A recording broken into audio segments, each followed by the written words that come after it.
Sejam bem-vindos à STP-TV. Hoje vamos fazer uma emissão especial alusiva aos 40 anos da independência de São Tomé e Príncipe.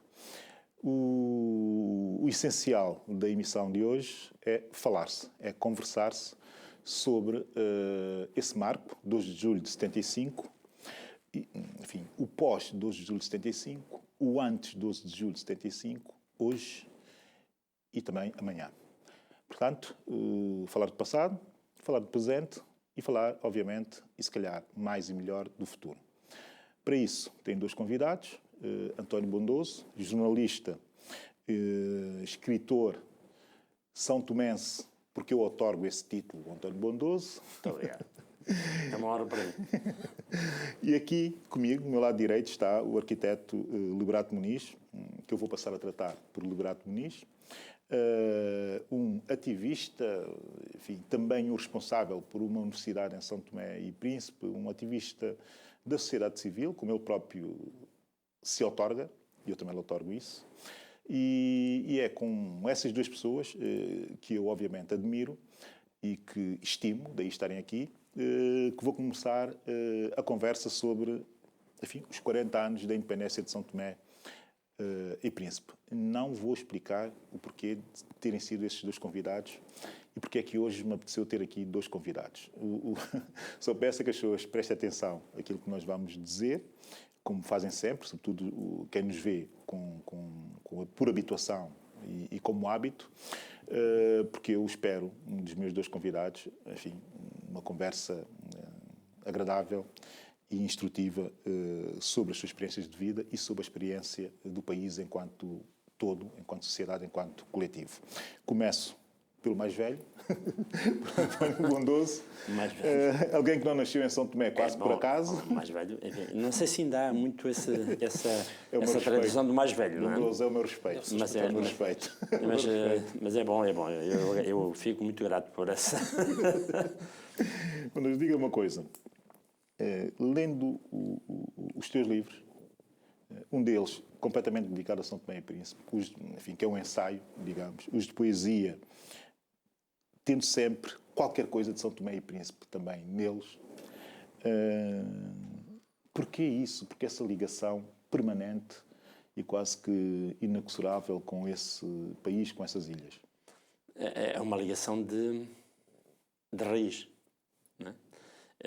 Eu não renego as raízes, não renego. É certo que nasci numa localidade do interior de Portugal, Moimenta da Beira, mas fui criança para São Tomé e, portanto, esse crescimento, não é, marcou-me para toda a vida. Como deves calcular, não é impunemente que se vive a infância, a juventude, a meninice primeiro e depois o trabalho, o serviço militar, o casamento. Portanto, são marcos muito, muito fortes. É uma ligação muito, muito grande que é impossível esquecer e, portanto, enfim, no papel não sou de facto natural de São Tomé, mas sinto-me um são tomense de corpo e alma, enfim, de coração, sobretudo, muito, muito aberto. Liberato Muniz, a conversa vai ser sobre os 40 anos da independência. Primeiro, agradecer-te estar aqui, como é óbvio. Agradeço.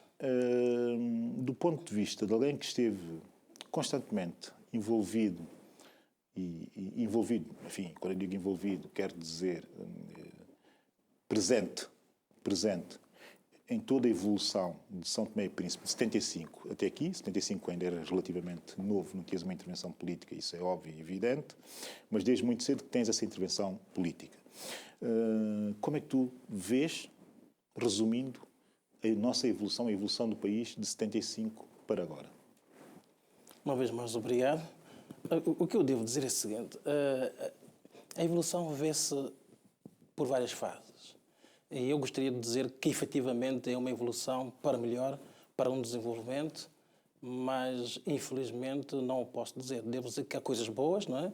coisas muito boas que aconteceram, mas nós ficamos até hoje expectantes em relação àquilo que se poderia ter hoje em São Tomé e Príncipe. Nós assistimos a nossa independência em 70 e 75 e assistimos uma luta que culminava, ou seja, que era a ambição de um sonho.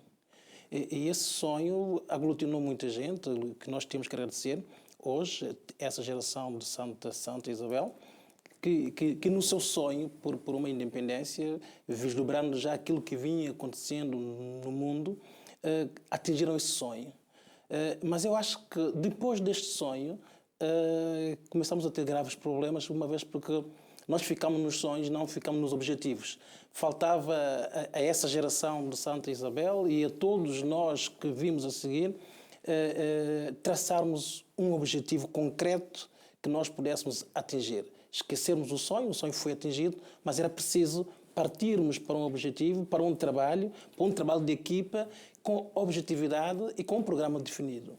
E eu acho que desde 75 que nós não temos conseguido fazê-lo. Tem sido praticamente momentos fechados, momentos de grupos, momentos de lutas políticas desnecessárias que não têm permitido encontrarmos um polo em que nós pudéssemos nos sustentar para que o país pudesse avançar. Eu explico. Nós temos tido N projetos, e esses projetos eu depreendo que sejam projetos de sonhos, muitas vezes de muita gente, mas não um projeto, sonhos de vida do povo de São Tomé e Príncipe, e esses sonhos têm se esvaiado em 2, 3 anos. Faz-se um projeto, ele esvaia-se, faz-se outro, por não ter sustentabilidade, ele volta a se esvaiar, e nós não temos tido essa sustentabilidade.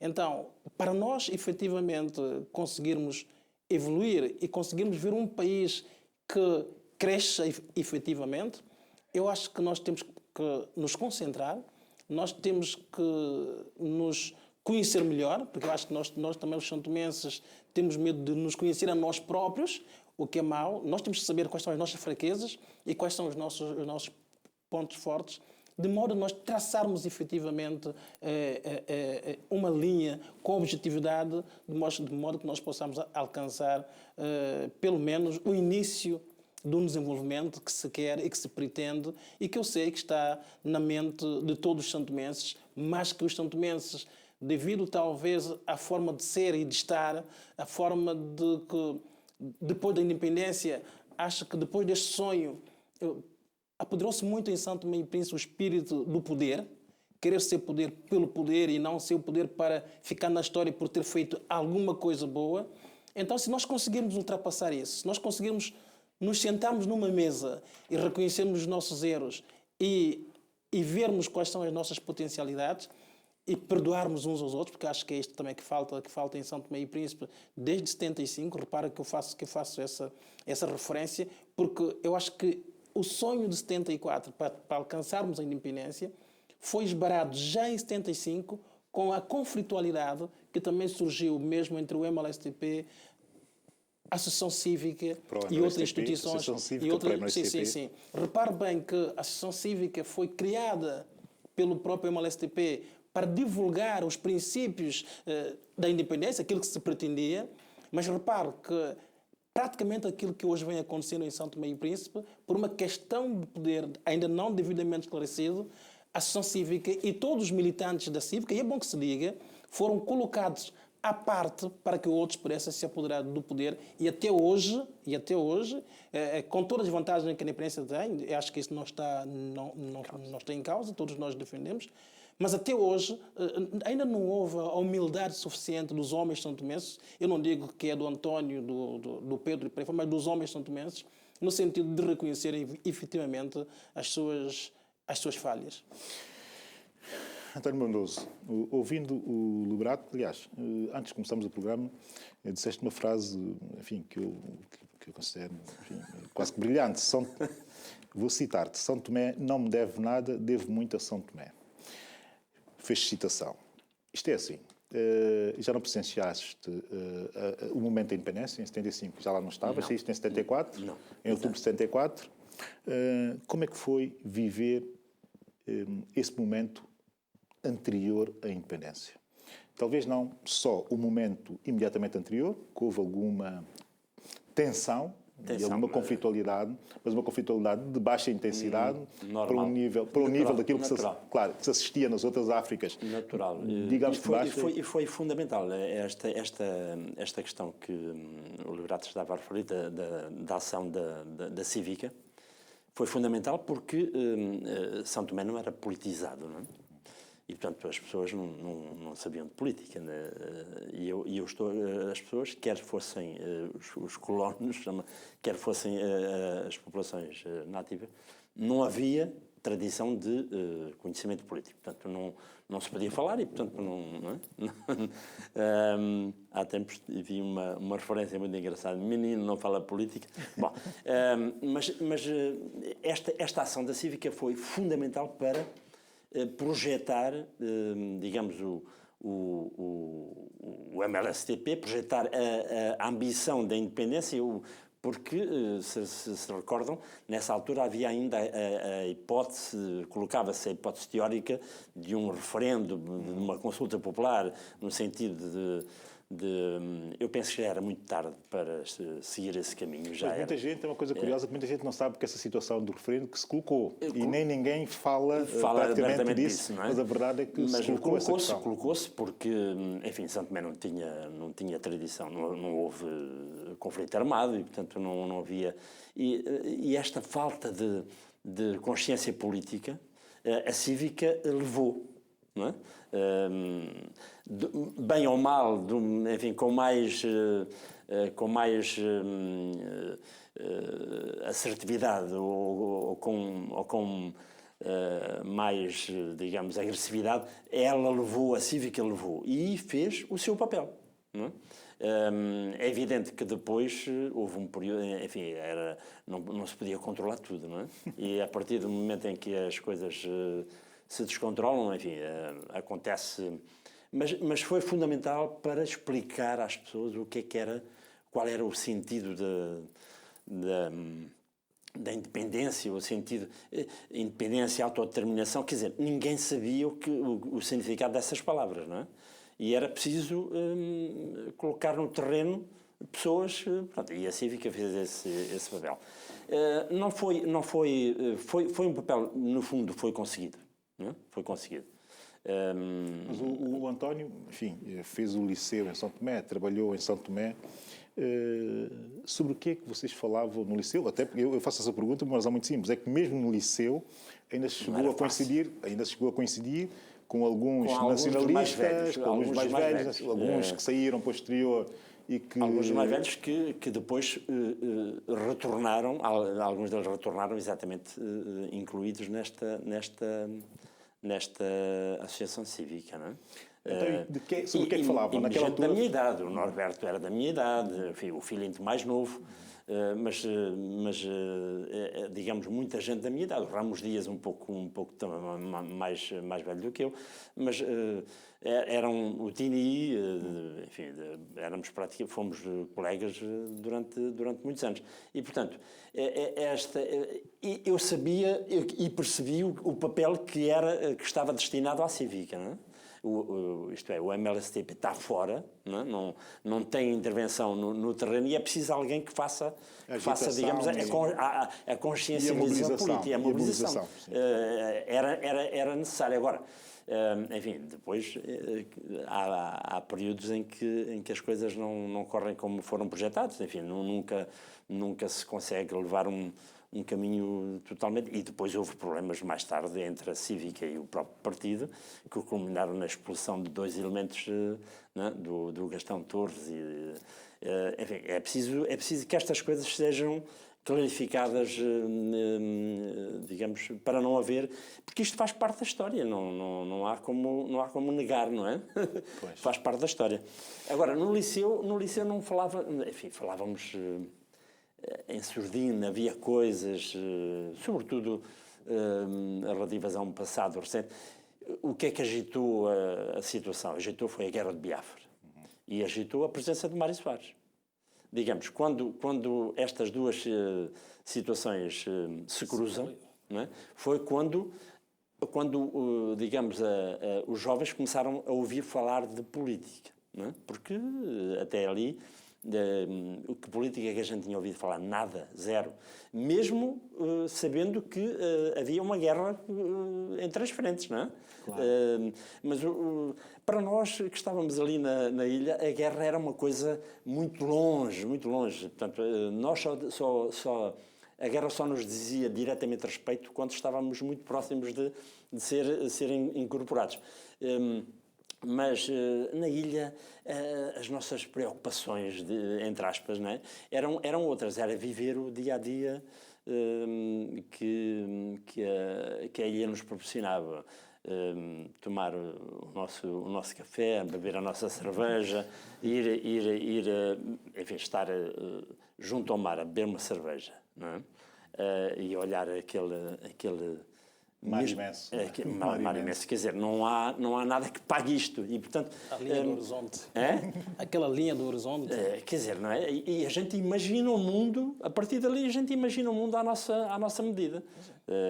E era isto, quer dizer, não se falava de política abertamente, a não ser quando essas situações da Guerra de Biafra e da presença de Mário Soares agitaram nitidamente.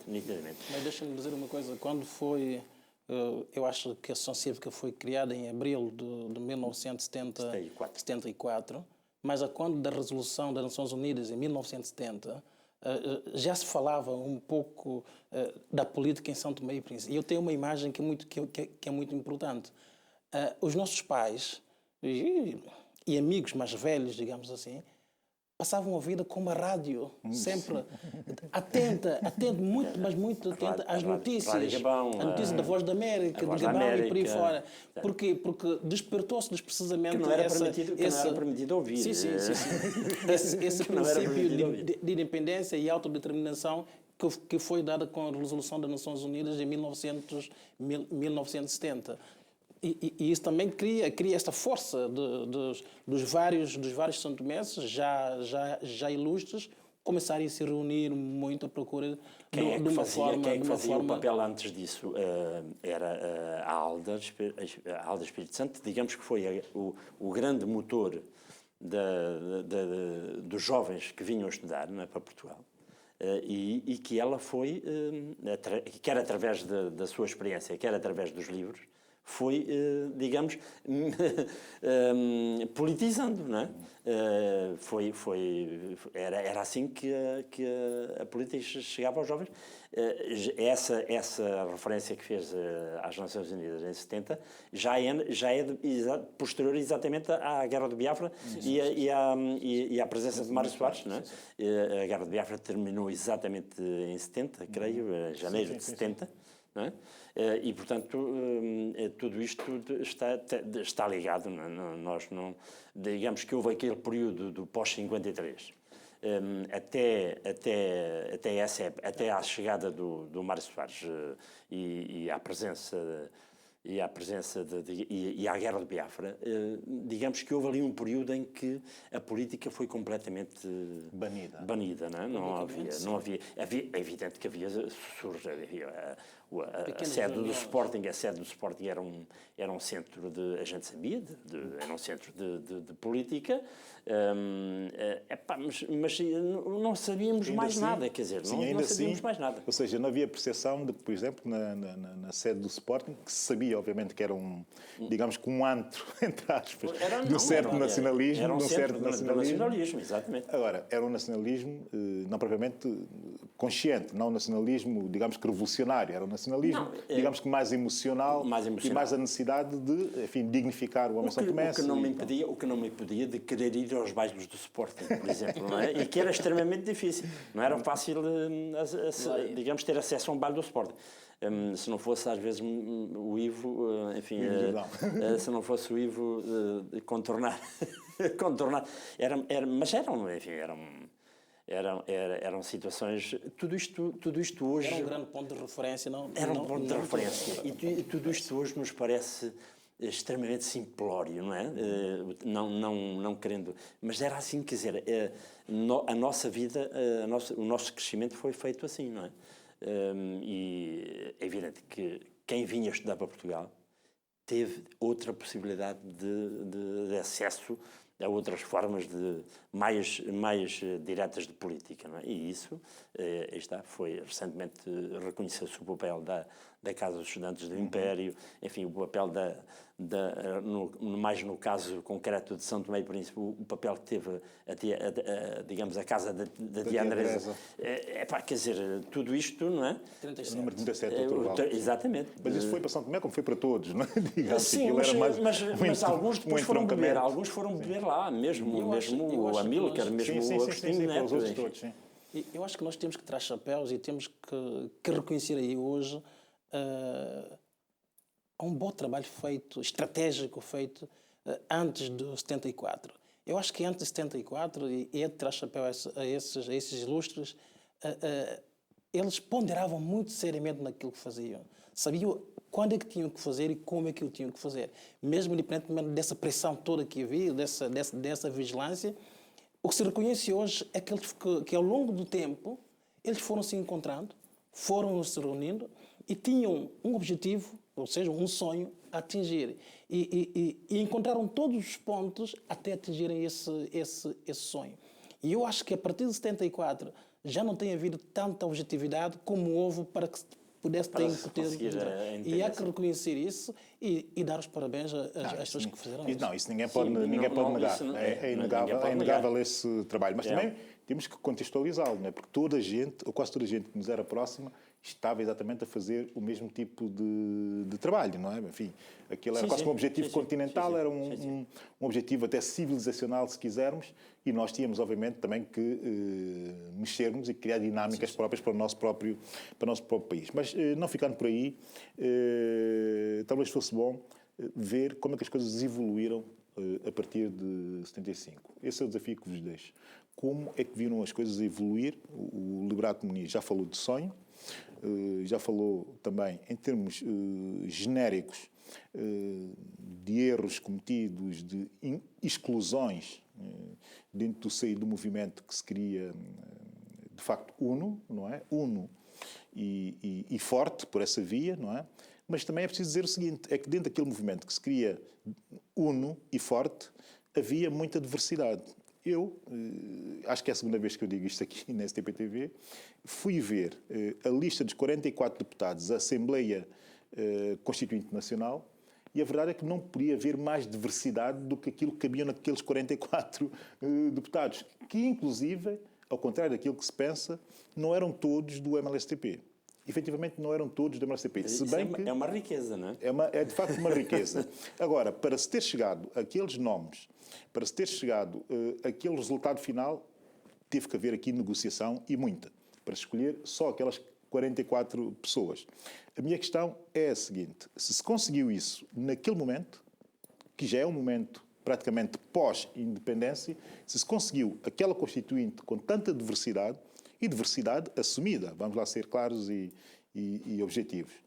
O que falhou para não se conseguir outro tipo de entendimentos posteriormente, coisa que ainda hoje temos dificuldades em conseguir?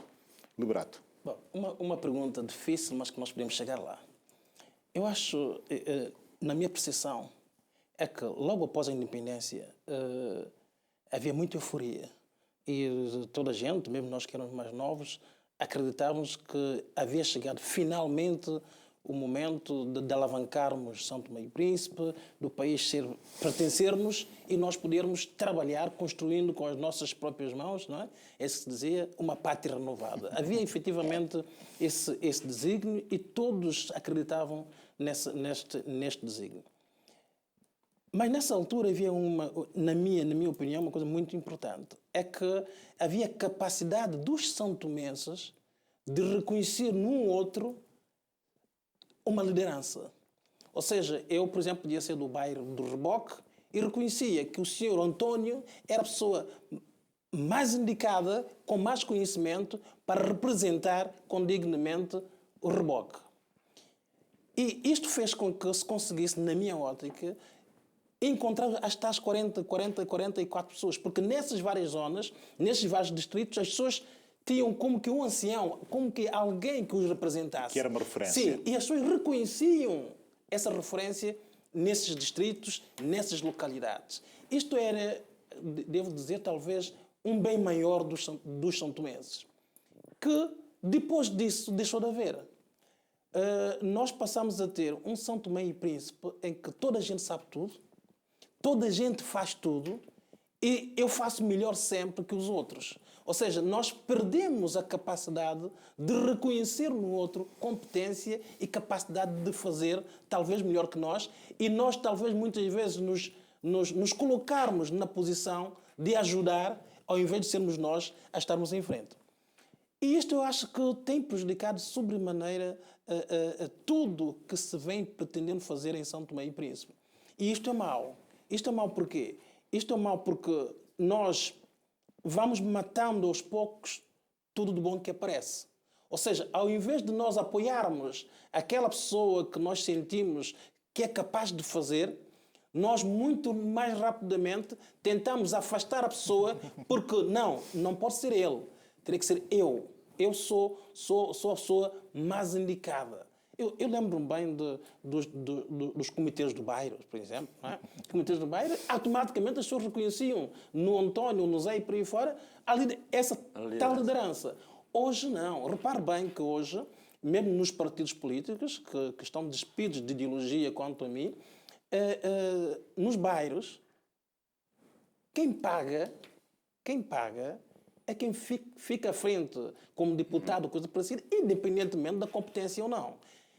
Em 74, 75, depois da independência, tal não acontecia. E havia ainda esta pureza dos santomenses em acreditarem nos outros, em acreditar que o país podia ser melhor e que ele podia ser, cada um na sua dimensão, repito, cada um na sua dimensão, poderia dar o seu melhor para São Tomé e Príncipe. António, tu viste isso tudo de fora. Não era nada como hoje, em que temos a net e que temos a televisão, mas foste acompanhando? Acompanhava permanentemente. Claro, ainda assim era jornalista aqui. Exatamente, sobretudo por isso.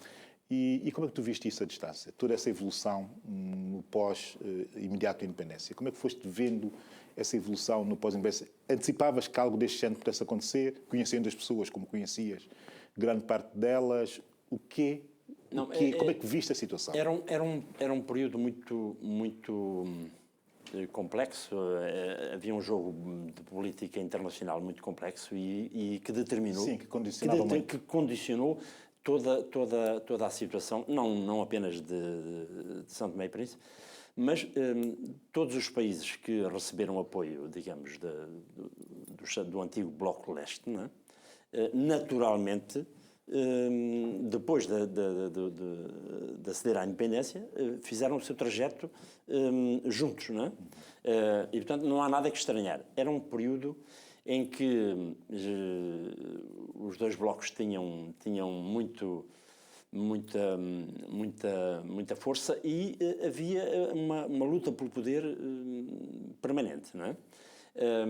Esta fase, a primeira fase de São Tomé, é uma fase, portanto, marcada exatamente pelo monopartidarismo, portanto, era um partido único, era um regime de partido único, e que, na minha perspectiva, a grande questão ali foi as ajudas que o país teve que receber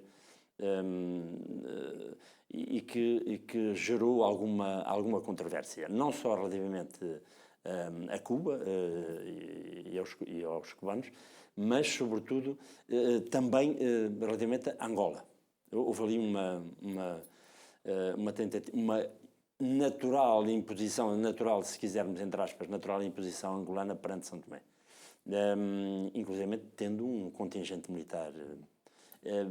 Porque São Tomé não tinha um contingente militar que pudesse, digamos, responder às necessidades,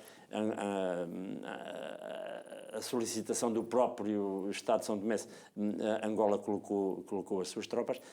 Isto terá condicionado muito, terá magoado muitas pessoas. Portanto, há um sentimento que se gera de revolta perante situações que foram acontecendo, não é?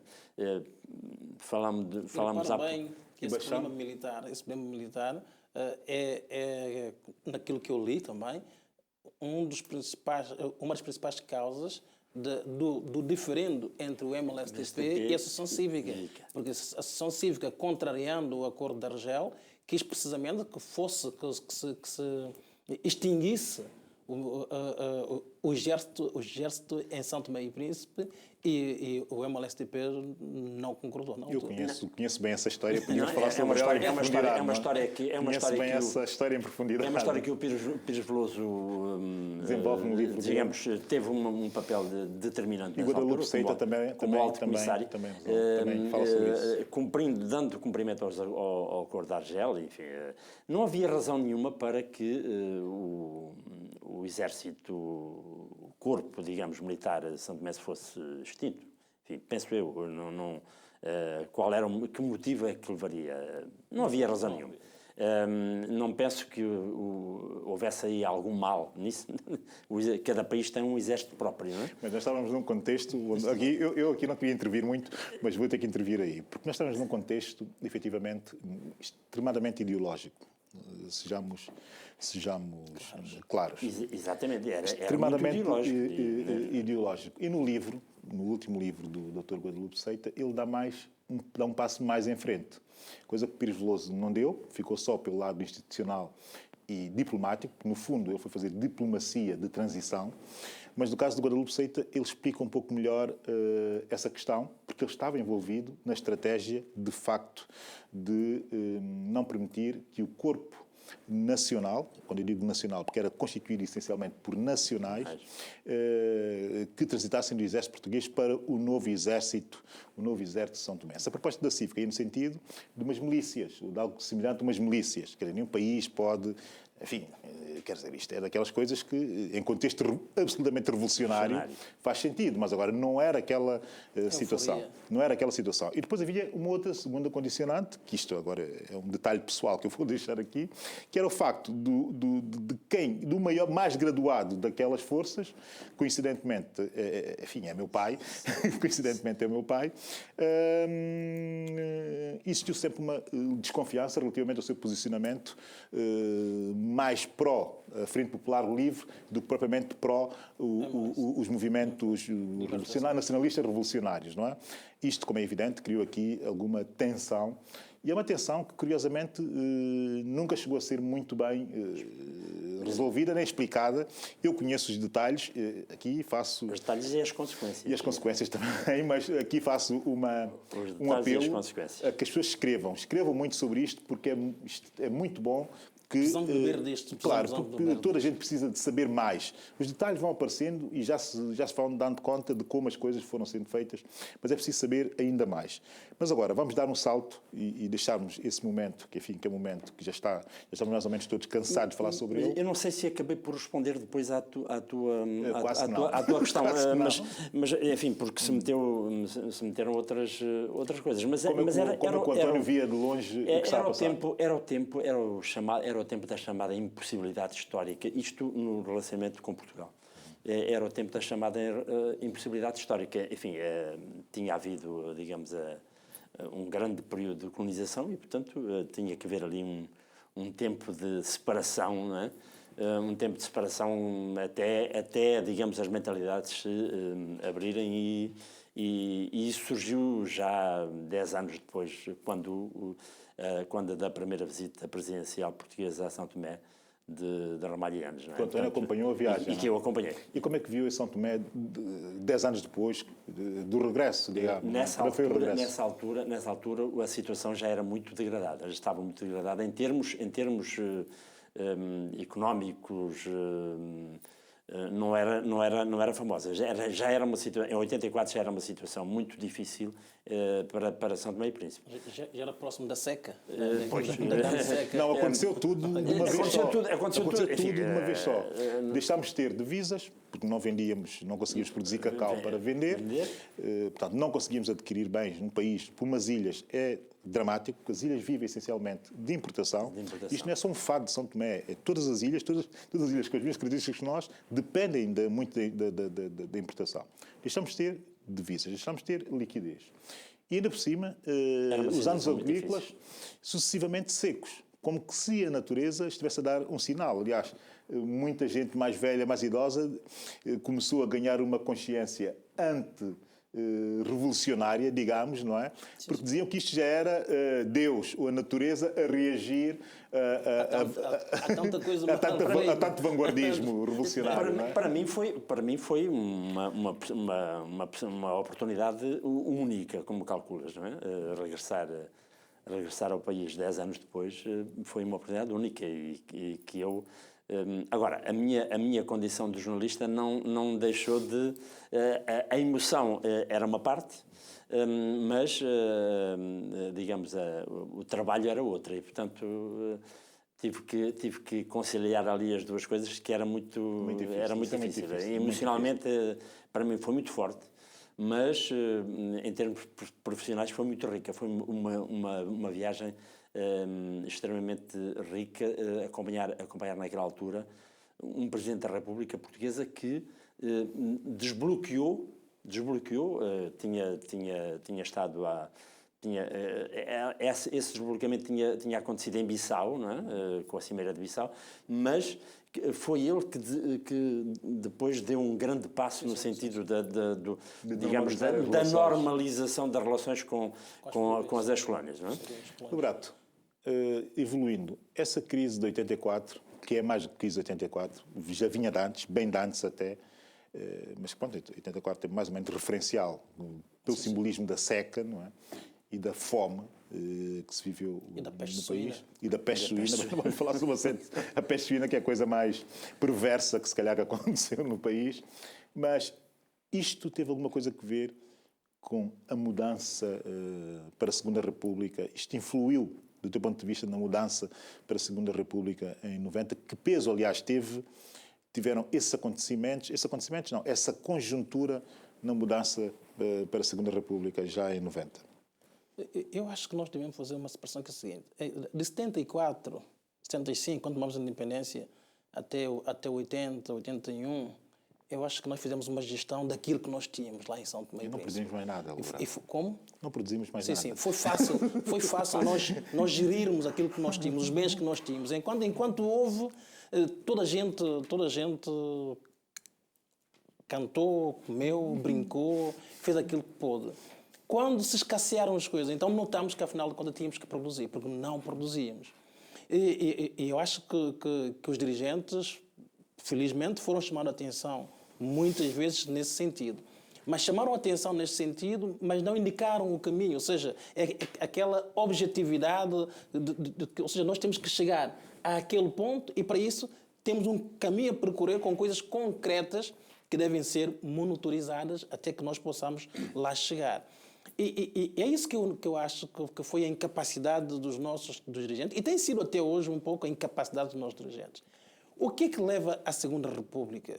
Eu acho que não é tanto o problema económico, é mais mesmo um problema político. Mas e talvez mesmo dentro... Também é porque tiveste que recorrer ao FMI. Sim. Isso também, mas também nós temos um caminho muito paralelo. Portugal e São Tomé é um caminho muito paralelo.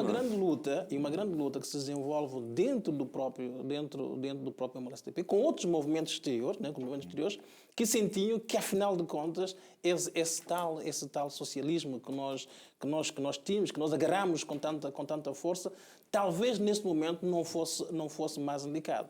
E nós temos pessoas como Rafael Branco, Carlos Toni, o Ito Gomes e por aí fora, que dentro do MLSTP conseguiram falar com o Pinto da Costa, com os dirigentes do MLSTP, no sentido de encontrar mudança.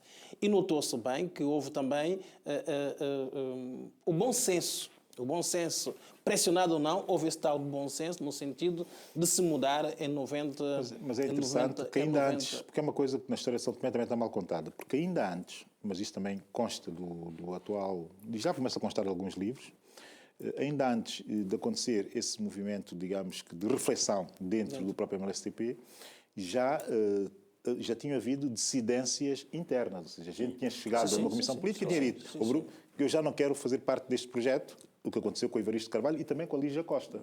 Isso em 82, se eu ainda me lembro, isso não estou falhado da memória. Portanto, nessa altura, a crise ideológica e partidária já estava completamente instalada. Sim, estava. A política estava completamente instalada. Instalou-se de uma forma forte, mas o que se esperava é que esse contraditório que surgiu dentro do Partido Único fosse frutífero.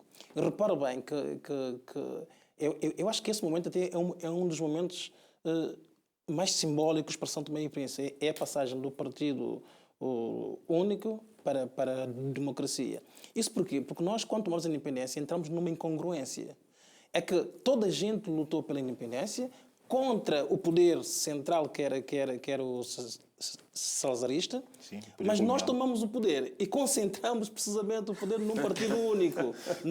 E não não se permitiu sequer que houvesse outros partidos políticos. Então eu acho que Era o tempo. Sim, era a circunstância do tempo. Sim. Era a circunstância do tempo. Independentemente da questão do tempo, e eu concordo, eu acho que 1990, com essa viragem, veio repor aquilo que efetivamente devia haver. E esse movimento e essas incidências dentro do MLSTP foi um pouco isso. Foi um pouco levar a caminhar, de dizer às pessoas que há outra forma de pensar, há outra forma de sentir as coisas e outra forma de se poder fazer melhor para São Tomé e Príncipe. E culminou com as eleições em 91, que eu acho que foram marcantes. Qualquer das formas, em termos económicos, essa crise que diz, eu acho que é uma crise de má gestão. Sobretudo de má gestão e uma crise também de pouca produtividade. Eu costumo dizer que nós, em São Tomé e Príncipe, tomamos a independência. Éramos aí à volta de 80 mil habitantes. Tínhamos uma rede viária aceitável, tínhamos energia aceitável também, tínhamos condições mínimas, tínhamos uma cidade que eu costumo dizer que era a cidade mais limpa do mundo, e hoje ainda continua a ser bonita, mas não a mais limpa do mundo. Ou seja, nós tomamos a independência com um pouco de condições, não é? Com um pouco de condições, inclusive tínhamos economia, um pouco de economia nos nossos próprios... E tínhamos também respostas sociais, porque é preciso também dizer isso às pessoas. Tínhamos respostas sociais, tínhamos um hospital central aceitável e tínhamos grande parte das grandes roças com hospitais ou centros de saúde também aceitáveis, não é? Mesmo central. Águas e Agostinho Neto, que tinham hospitais... Sim, que eram digamos, fundamentais. E Monte Café, que eram fundamentais para, digamos, para o sistema das roças, não é? Porque quanto menos doentes, melhor. Mesmo nessa lógica, mais produtividade havia. Mas isso era... Esta questão da altura, há também aí o dedo da União Soviética. Quando Gorbachev aparece, e com a sua glasnost, digamos que o mundo começa a mudar. E, naturalmente, os países africanos que beberam, digamos, no chamado antigo Bloco de Leste, acabaram por seguir esta... São Tomé foi dos primeiros a receber essa tentativa de mudança, não é? E com a aprovação de uma nova Constituição, etc. E das eleições que seguiram o referendo.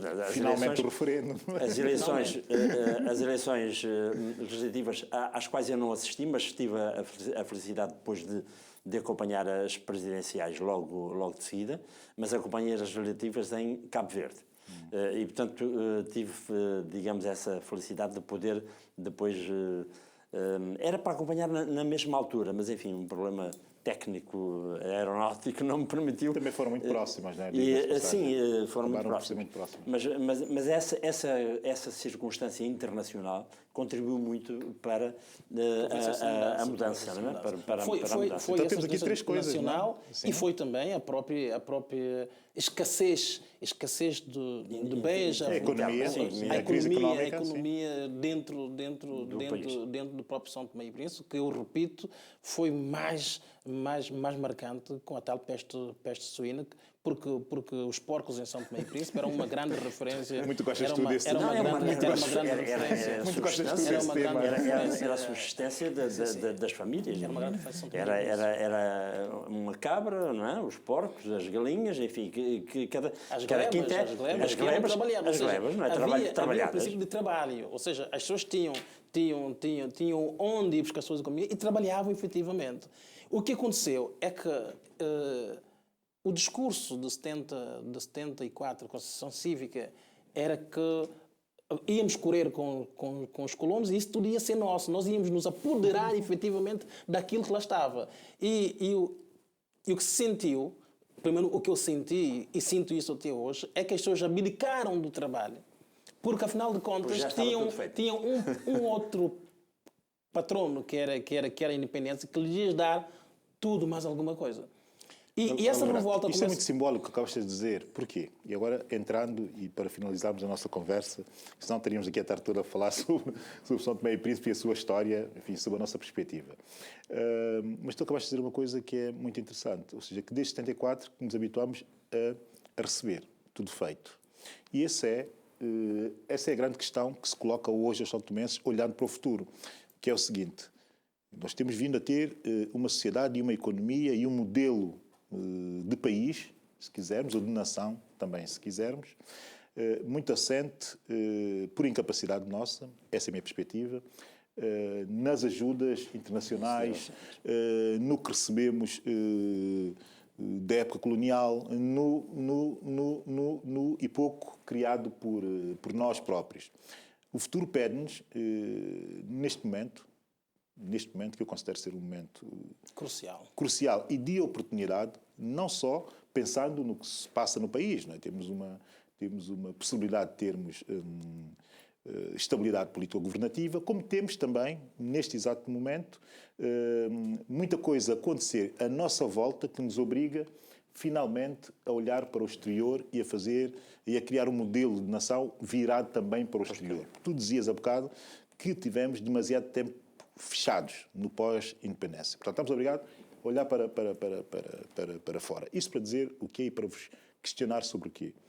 A partir daqui, de agora, olhando para o futuro, como?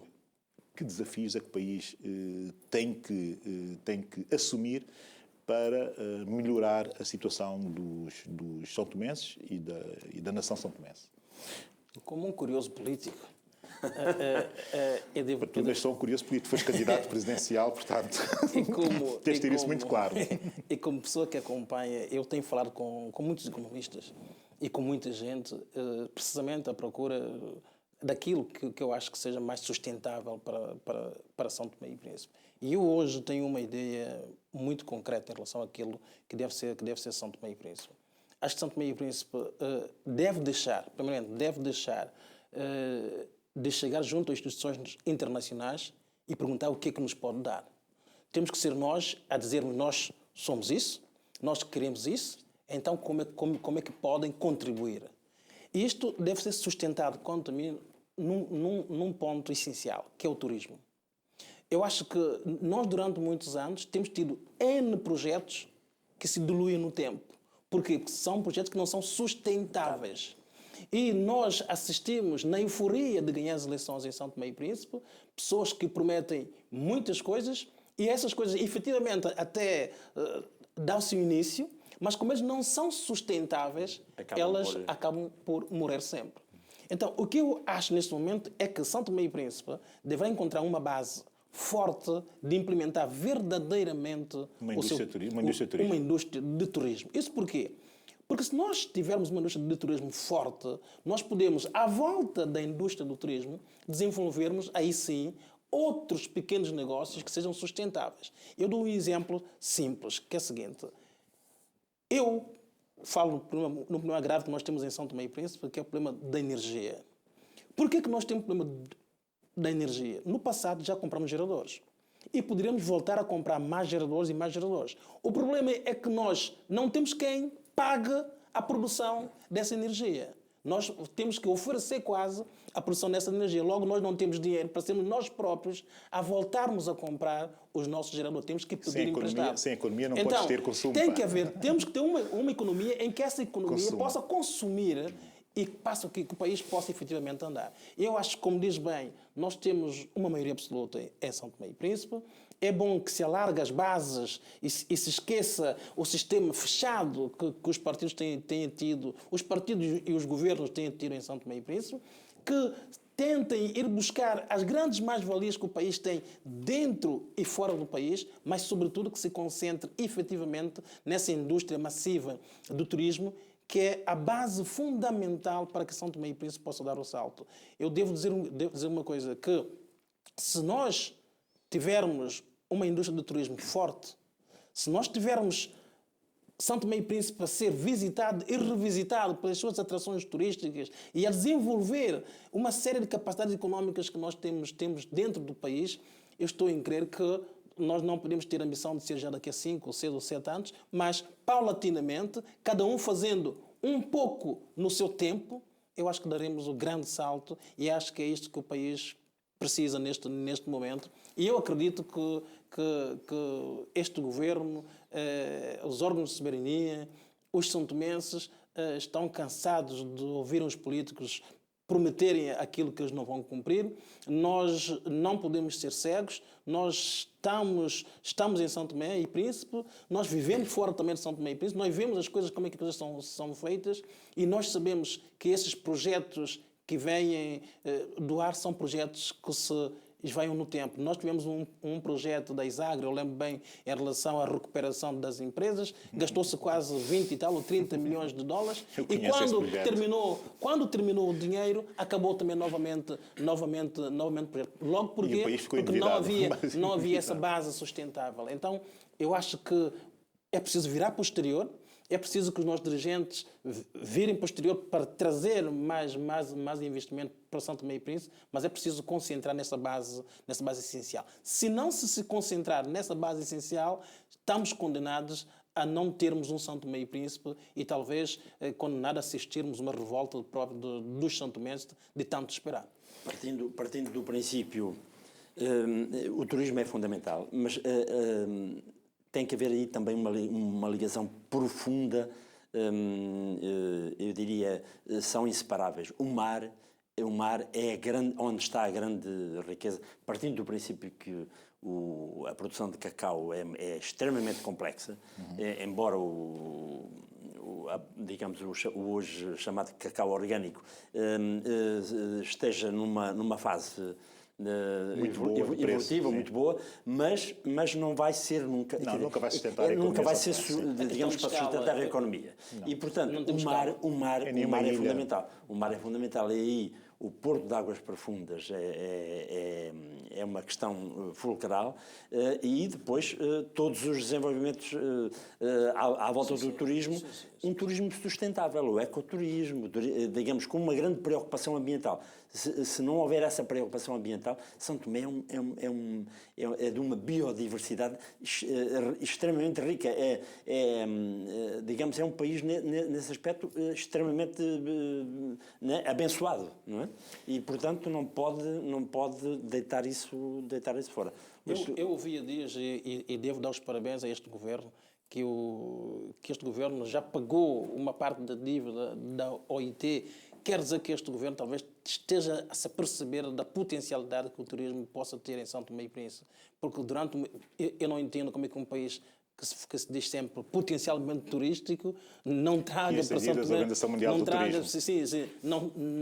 não tenha com ele essas instituições internacionais com os prestígios que elas têm e com aquilo que elas podem levar para São Tomé e Príncipe. Eu acho que este é um bom caminho, mas agora é preciso que este caminho tenha uma base alargada. Eu não quero sentir mais que em São Tomé e Príncipe, depois deste governo, quem vier esquece automaticamente tudo que se fez. Das tentações. E essa base alargada que eu digo é cada um na sua dimensão, cada um com a sua ideologia.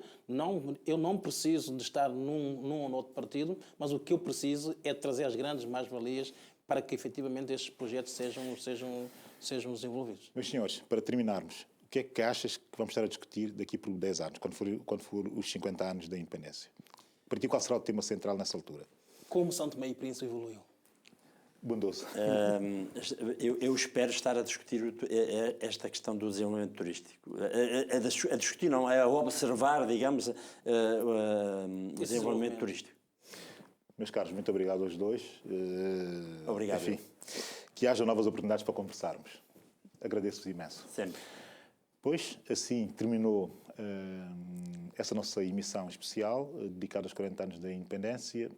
O que eu posso desejar aos São Tomenses, aos amigos de São Tomé, a gente que nos é próxima, enfim, que se comemore a data, porque a data é mesmo para se comemorar, que se comemore sem dúvidas, que ela é uma grande data, que se comemore sem ressentimentos, que se comemore também com muita esperança. Sendo assim, uma vez mais, agradeço terem acompanhado a nossa emissão. Nós somos a STP TV, como já sabem, eu sou a Abílio Neto, nós estamos no YouTube, estamos no Facebook e agradecemos as vossas visualizações.